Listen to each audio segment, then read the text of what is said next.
Aliansi BRICS dulunya digadang-gadang sebagai penantang dominasi Barat. Tapi kini, mimpi untuk menggulingkan dolar Amerika Serikat sebagai mata uang global tampaknya semakin jauh dari kenyataan.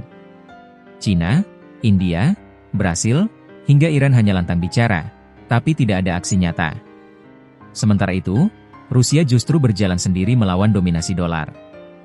Apakah dedolarisasi resmi gagal? Dedolarisasi adalah upaya untuk mengurangi ketergantungan pada dolar AS dalam perdagangan internasional.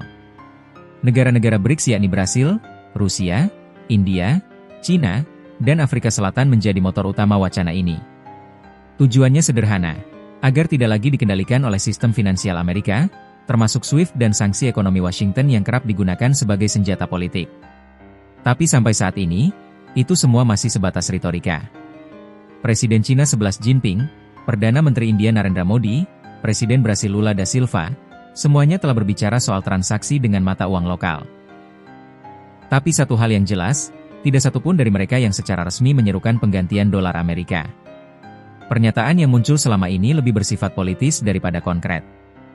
Tidak ada langkah nyata yang terintegrasi menjadi kebijakan lintas negara.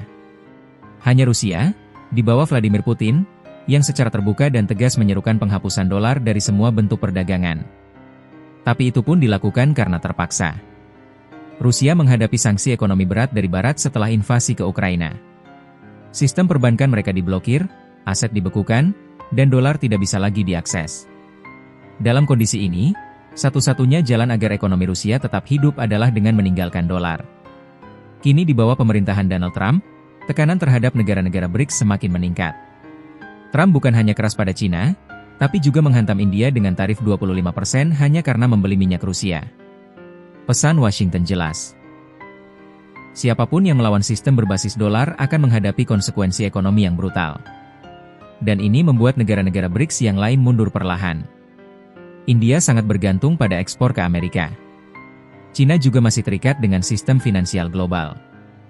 Brasil dan Afrika Selatan pun menghadapi risiko jika terlalu frontal pada dolar.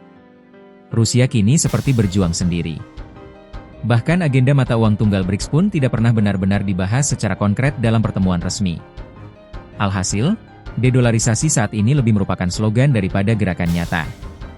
Dedolarisasi memang ideal, tapi sangat berisiko.